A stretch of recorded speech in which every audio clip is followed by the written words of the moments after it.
किसका फोन गिर गया रे बाबा? तुम वीडियो बना क्या हुआ रे? होना तो वो हो गया बस। चलो बस। कौन गिराया? कौन? 100 रुपया फोन पे में भेज देंगे। कौन गिराया? क्यों गिराया तुमने? हमको पेट दर्द होता है पेट में दर्द होगा तो मोबाइल गिरा दिया। आपसे क्या दिक्कत है तुम्हारा? कोई नहीं चलो। कुछ बोल रहा है। चलो चलो घूम जाएंगे। चलो फटाक से चला के। चलो तुम चलो ना। हाँ?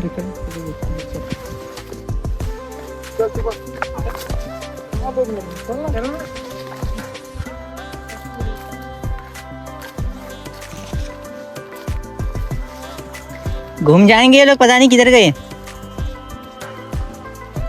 वो थोड़ी देखेगा कि कौन क्या है।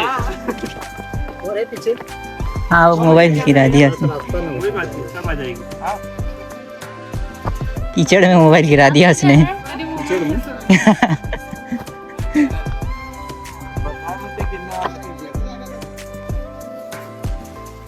गिरना भी था कीचड़ में ही मोबाइल। किशन का है। जल्दी आइए। किशन जल्दी आइए।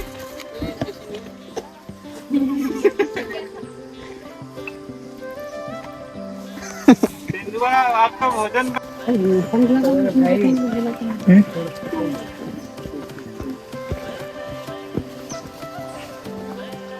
चलो जल्दी चलो।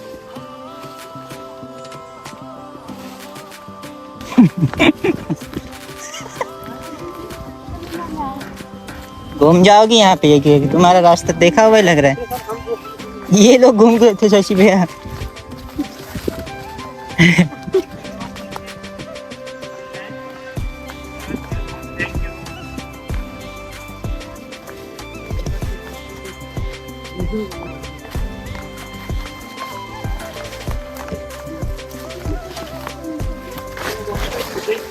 थे कि रोक के खुदाई करके मिट्टी से दीवार बनाई है, वो आपके पैरों में बनी हुई है। जो ये ऊपर लाइन पे खड़े हैं आप सब लोग, ठीक है क्या?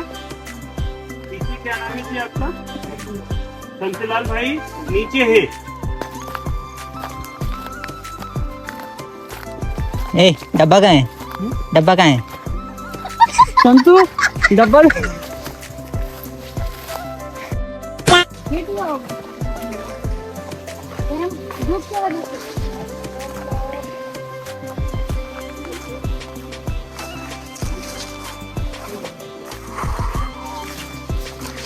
ये है हमारे भारत के कोने कोने से आए नक्सली लोग जो जंगल में ट्रेनिंग लेने आए हैं। यहाँ पे पेड़ ही पेड़ है, जंगल ही जंगल है, हरियाली ही हरियाली है। अच्छा हाँ कट्टा निकालू मेरा कट्टा। हमें तो मैदान ही मैदान दिख रहा है।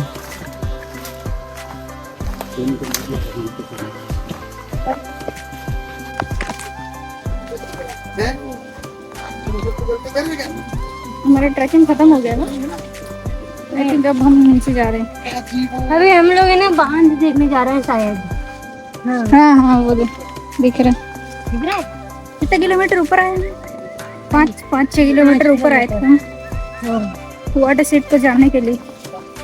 तो क्या जान पाई हो नहीं तो तुम बोल बताइए पानी के ठहराव को कैसा रोका जाता है? अब पता चल गया ना, अब घर जाके पानी रोकने का काम करेंगे। हाँ हमको पता ही नहीं था कि पानी जब बारिश होती है उसके गाइस हम लोग आ गए हैं अब पानी देखने। बारिश के बाद भी पानी कैसे बहता हुआ होता है ये आज हमको पता चला। ये देखो पूरा ढलान है नीचे। उड़क गई तो हाँ ये देखो सबके सब घटना चाहूंगी कुछ नहीं जाती है।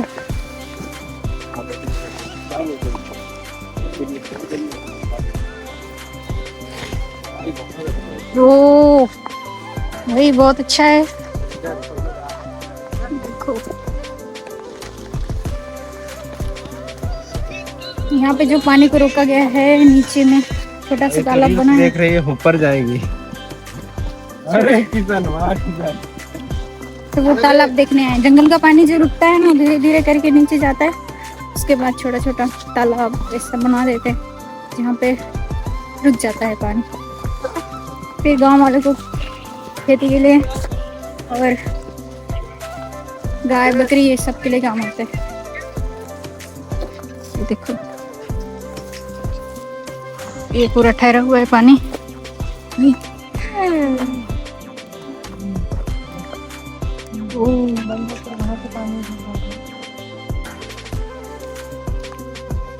सो हेलो गाइस, आज हम आए हैं विंध्याचल पर्वत की श्रेणियों में एंड हम वाटरशेड को समझने की प्रोसेस में हैं। क्या सन पड़ा देखिए सब के सब इधर भी पूरे पसीने पसीने हो गए, क्योंकि पहाड़ से उतरते हुए आए हैं हम लोग। ऊपर पकड़, हाइट कम है तेरी। आप यहाँ की नज़ारा देख सकते हैं। तेरा हाइट ज्यादा है ना। देख सकते हो इधर छोटा छोटा तालाब बना है पीछे। ये हमारे बच्चे बूढ़े थक गए। दिखाती हूँ इसलिए ये हमें रिचार्ज पॉइंट के रूप में काम करता है। ये ग्राउंड वाटर को रिचार्ज करता है।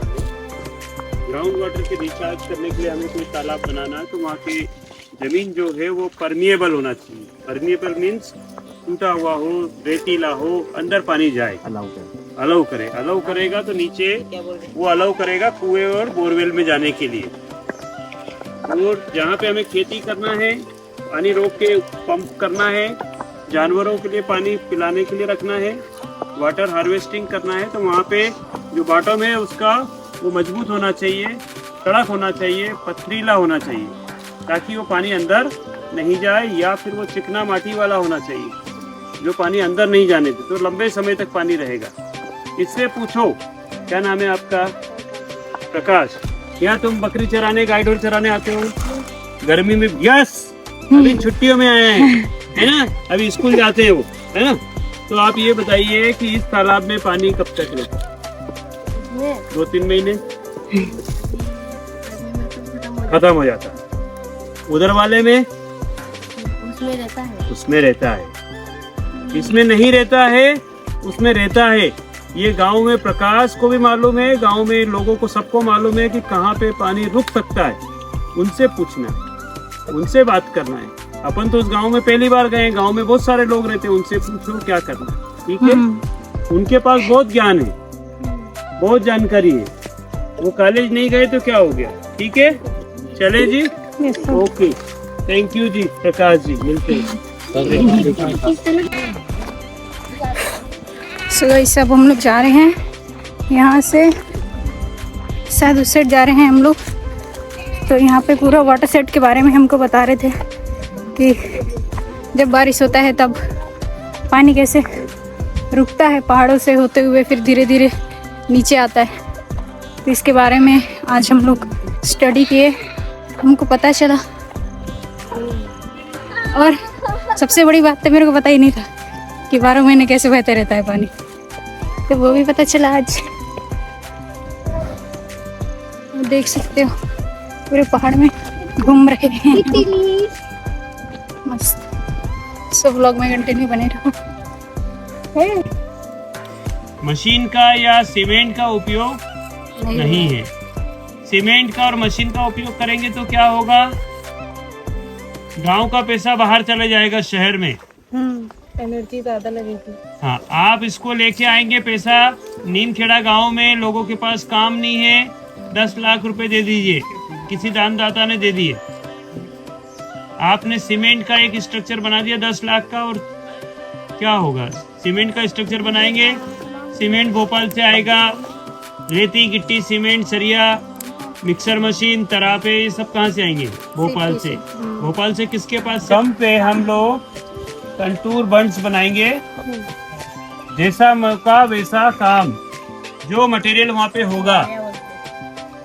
जैसे सिद्धेश्वर ने वहाँ बताया था बोल्डर थे, तो वहाँ बोल्डर चेक बनाए, बोल्डर बंड्स बनाए।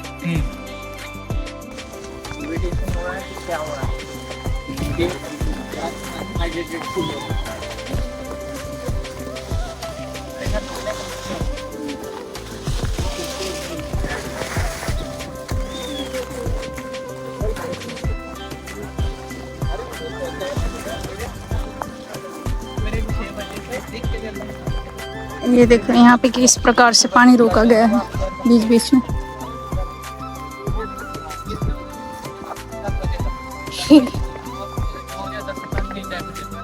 ये पूरा पत्थर उत्तर डाल डाल के।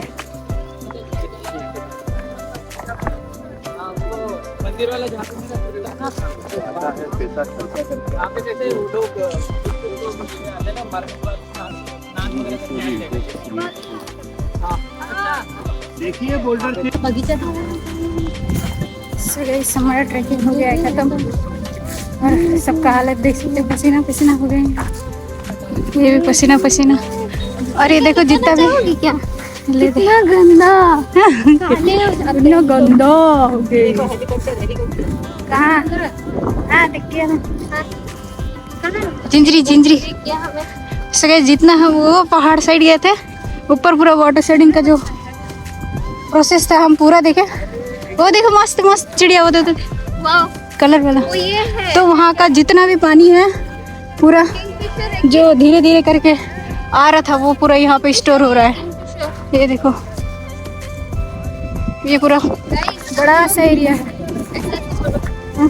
आप लोग भी वाटरशेड जरूर सीखें एंड अपने अपने क्षेत्र में अगर पानी की समस्या होती है तो ऑब्वियसली हर जगह होता है, तो आप लोग भी इसको सीखें, अपने But I think क्षेत्र यहाँ में काम MP में करें। ज़्यादा हाँ एमपी में ज्यादा है पानी की कमी, तो यहाँ पे बहुत सारी अभी जगह हर पे जगह में पानी की कमी है।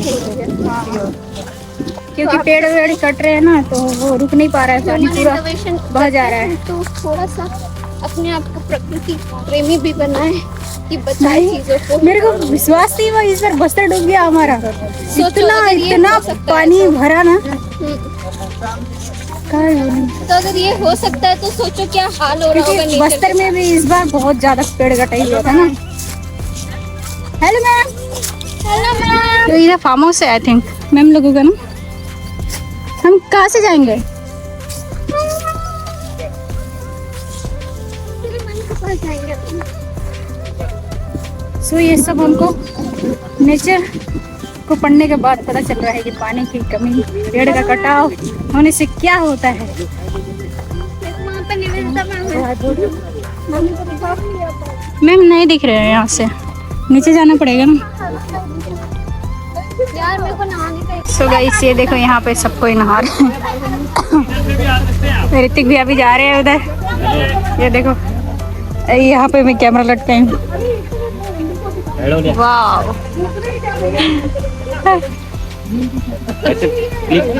क्लिक कर। सो गाइस अब हम मैम के फार्म हाउस जा रहे हैं, देख सकते हैं। और यहाँ पे ऋतिक भी आगे पूरा बैग पकड़ी हूँ कैमरा वाला। और ये देखो ट्राइपॉड को कैसे लटका के रखे हैं यहाँ पे। सामने वाला कैमरा होता है ना उसको करने के लिए, देख सकते हो। तो यहाँ पे और एक सेशन होगा मैम के साथ। अभी पत्थर में जाती मैं। ये देखो कैसे पता चलता है कितना बारिश हुआ। किसी ने पूछा था बादल भस्त होते तो इसका क्या मतलब है। तो वो सब चीजें हम ये रेनफॉल थोड़ा सा और दूर सर्कल ऐसा बड़ा कर लेंगे तो ये रेन गेज को हम देख पाएंगे। करते हैं इसको, कोई भी एक आम आदमी इसका मेजरमेंट कर सकता है। ये ऑटोमेटिक भी होते हैं, टिपिंग वाले भी, जो 3,000 से लेके 5 लाख तक के भी होते हैं। तो मेनली हमारा ये है कि गांव में कितना पानी गिरा उसको देख के लोग अपना प्लानिंग करें खेती के लिए कि इस बार बारिश कितना हुआ है तो हम अगला रबी का जो फसल है गेहूं और चना वो कितने में लगाएं। जैसा अभी हम लोगों ने क्लास में भी चर्चा किया था, फील्ड में भी देखा था कि बरसात अनइवन हो रहा है। किसी गांव में गिर रहा है, किसी गांव में नहीं गिर रहा है। और हमारे पास जो सरकार का डेटा होता है वो ब्लॉक लेवल पे होता है। तो एक ब्लॉक में 200-300 गांव होते हैं और उस एक डेटा से यदि हम उसको सबको देखें तो वो ठीक नहीं है। अभी जो बरसात की अनिश्चितता है वो इस प्रकार से है कि किसी बड़े किसान का यदि हम खेत देखें 100 एकड़ का है तो आधे खेत में पानी गिर रहा है और आधे में नहीं गिर रहा है। आधे गांव में पानी गिर रहा है, आधे गांव में नहीं गिर रहा है। तो फिर हमें वो डेटा जो ब्लॉक से जो डेटा मिलता है वो इतना रिलेवेंट नहीं होता। इसलिए हम लोग अपने गाँव में समझ बनाने के लिए हमारे कार्य क्षेत्र में से 10 से 20 रेन गेज स्टेशन इस्टेब्लिश कर रहे हैं। इसको फिर निकालते हैं, लॉक को खोलते हैं, ये फनल के माध्यम से पानी इसमें आ जाता है। अभी पानी नहीं गिरा है पिछले 2-3 दिनों से। थोड़ा सर्कल बड़ा करें, सर्कल बड़ा रखिए। जब पानी इसमें गिरता है तो कितना पानी कलेक्ट हुआ उसको एक मेजरिंग जार से मेजर करते हैं। फिर हम बोलते हैं कि पिछले 24 घंटे में 10 mm पानी गिरा, 20 mm गिरा, 40 mm गिरा। ये इसी से पता चलता है। ये हर दिन सुबह एक टाइम निश्चित होता है 24 आवर्स में, बारिश गिरे या ना गिरे वहाँ लोग जाते हैं, गांव के लोग, और वो इसको मेजर करते हैं। इसको कोई ऐसा टेक्निकल व्यक्ति या इसकी आवश्यकता नहीं है, एक आम आदमी इसको मेजर करता है। फिर गांव के जो सार्वजनिक जगह है वहाँ पे इसको डिस्प्ले करते हैं। इसको बोलते हैं, ये एक प्राकृतिक रंग है जो पहले के जमाने में, अंग्रेजों के जमाने में ये नील की खेती इतनी ज्यादा जरूरी थी कि उन्होंने क्या किया कि बहुत सारी जगह बंगाल वगैरह में उन्होंने इसकी खेती की प्लांटेशन के रूप में, बड़े बड़े प्लांटेशन किए जिसमें लोग मतलब बंधुआ मजदूर की तरह रहते थे, क्योंकि उनको ये नील की खेती करके उसमें से डाई निकालना होता था, समझे। तो नील का जो इतिहास है वो बिल्कुल शोषण और दुख दर्द से भरा हुआ है हमारे देश में। लेकिन अब बहुत सारे लोग ऐसे हैं जो नील की खेती कर रहे हैं, क्योंकि हमारे जितने भी कपड़े हैं वो रंग होते हैं। मैंने तुम्हें तभी भी बताया था कि जैसे कपड़े अगर सूती के हैं और पॉलिएस्टर के हैं तो पॉलिएस्टर के कपड़े प्लास्टिक के होते हैं, पर मानो सूती के भी हैं तो उनमें भी जो रंग होता है वो बिल्कुल रासायनिक रंग होता है। कई में लेड होता है। लेड मतलब एक केमिकल होता है जो कि बिल्कुल ही हानिकारक है। सो सारे केमिकल डाई एक तरह से आपके शरीर पे जहर की तरह वो होता है, इसीलिए बहुत सारे कैंसर और अलग अलग टाइप की बीमारियां हो गई हैं। तो कई लोग कोशिश कर रहे हैं कि हम प्राकृतिक डाई इस्तेमाल करें कपड़े में। तो प्राकृतिक डाई में बहुत सारे चीजें होती हैं।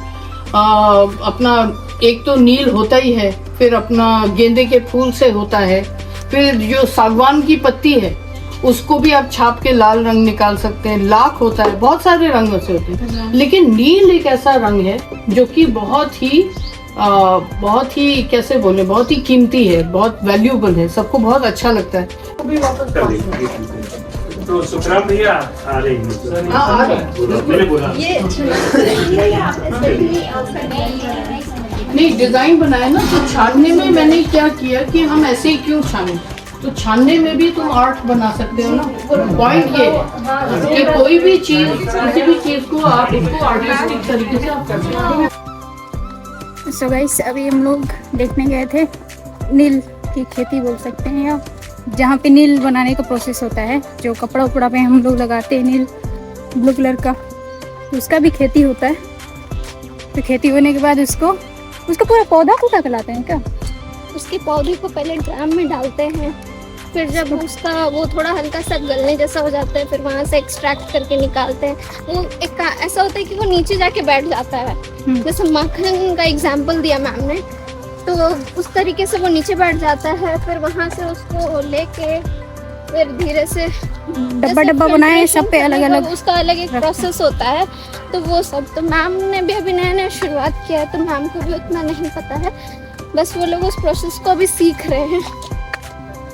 और हमको भी बताया, क्योंकि हमको तो पता ही नहीं था।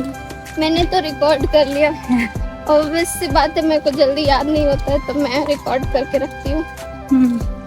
कुछ चीज़ें याद हो जाती है, कुछ चीज़ें तो काफ़ी सारा चीज़ आज हम लोग को सीखने को मिला, देखने को मिला, जो हमको पता था फिर भी हम नहीं जानते थे कि ये होता कैसा है। रोजमर्रा की जिंदगी में हम उसे देखते हैं, बट हमें ये नहीं पता है कि वो कहाँ से बनते हैं।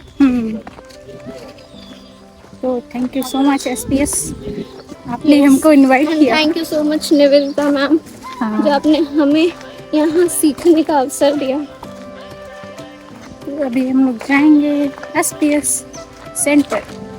वहाँ से भी बहुत लंबा है, अभी वाटर शेड भी देखना बाकी, अभी भी कुछ बाकी है, तो लंच के बाद हम फाइनली कंटिन्यू करेंगे।